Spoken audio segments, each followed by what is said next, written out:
Baseball fans, the first full week of this offseason is officially over, and my goal is to do an update video after every week. So every Monday, I'll be posting a video of what happened the previous week, what rumors are going around, and my predictions for the near future. So let's get right into it. This week, we saw the first major trade of the offseason. The Blue Jays have traded their all-star outfielder Teoscar Hernandez to the Mariners in exchange for relievers Eric Swanson and Adam Mako. This is a great move for the Blue Jays. Their lineup was already too right-handed, so this enables them to go get a guy like Brandon Nimmo, and pitching wins championships. This helps solidify their bullpen, but trust me, they still have work to do. And this wasn't the only major trade the Mariners made this week. After acquiring Teoscar Hernandez, they traded away the 2020 AL Rookie of the Year Kyle Lewis to the Diamondbacks for utility man Cooper Hummel. The Mariners had a crowded outfield, and Kyle Lewis was honestly the odd man out, and this gets them a utility guy with a high on-base percentage, which they desperately need. And the Diamondbacks get a great player as well. Another major development this past week was a non-tender deadline. So on Fridays, teams had a deadline to tender their arbitration eligible players, and those who were non-tendered became free agents, which means there are now 77 more free agents, which include the 2019 NL MVP Cody Bellinger, who could honestly re-sign with the Dodgers for a lower price, the Mets former first round pick Dominic Smith, and the 2020 MLB home run leader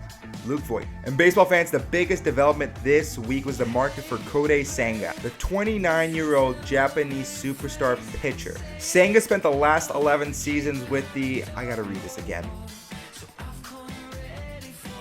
Fukuoka SoftBank Hawks. That does not sound appropriate, but okay. Where he was a 3-time All-Star. Over his 11 seasons, he's made 275 starts, posting a 2.42 ERA. And this season, in 23 starts, he posted a 1.89 ERA. My biggest concern with Sanga is that his personal record for most innings pitched in the season is only 148, which he set a few seasons ago. But just reading up on this guy, he seems legit. He's got a mid-90s rising fastball that sat about 96 miles per hour this past season.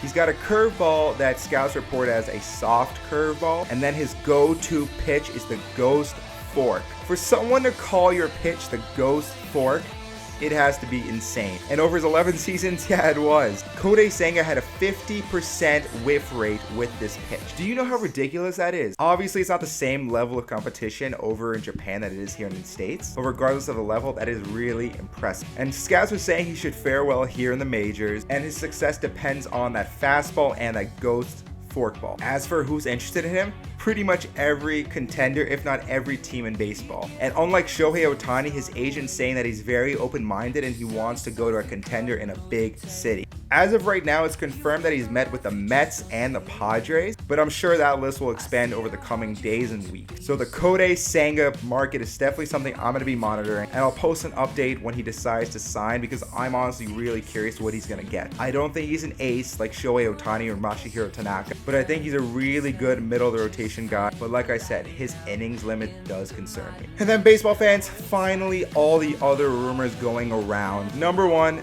Jacob deGrom. Where is he gonna go? What does his market look like? Well, unfortunately for deGrom, it's not as big as he thought it would be. A lot of teams are skeptical about his health, and they're not willing to give him the big dollar amount that he wants. Once the offseason began, we heard he wants to beat Max Scherzer's contract, and the way things are looking right now, I don't think he does that. And Mike Puma of the New York Post came out and said that Jacob deGrom would be willing to return to the New York Metropolitans as long as they're close to his top offer, which makes me think just deGrom is not getting the attention he expected. But just in case Jacob deGrom does walk, the Mets' reported plan B is Justin Verlander, another guy in a similar boat as Max Scherzer, who's expected to beat the deal Max Scherzer signed last offseason with the Mets, which is a short-term high AAV deal. Personally, I think Verlander is going back to Detroit, but Ken Rosenthal is reporting that the Mets have actually been in contact with Verlander and have spoken to him one-on-one. And you know who else is in the market for another Cy Young winner? The Boston Red Sox, as they're looking into Corey Kluber. I know Corey Kluber is definitely out of his prime, but he did throw a no-hitter last year. That counts, right? right? But yeah, I think that's pretty interesting. I still expect him to re-sign Nathan Eovaldi, which hasn't happened yet, but that's one of my predictions. I think it's coming the next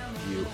Also, another headline is the Padres' top priority has been revealed. No, it's not extending their superstar outfielder Juan Soto. They want to go get former MVP Jose Abreu. Obviously, Jose Abreu had a down year last year, but he's still a really good power hitter. He can't really play the field, so he's pretty much a perfect DH. And I know his market is really competitive. But if the Padres are in a win-now mode, have all this money to spend, and aren't holding back, this is the guy they have to go get. And lastly, the last rumor going around is that the Mariners are not done, and they're reportedly going after Yankee second baseman Gleyber Torres, who I honestly think they don't have to give up too much for. But apparently there are other teams interested in Gleyber, which confuses me. But hey, I'm not a professional. Anyway, boys, that is it. That was week 1's recap. Let me know what topics I should cover next week, and be on the lookout for that video, because like I said, I'm going to be posting every Monday. Until then, let's go Mets, baby.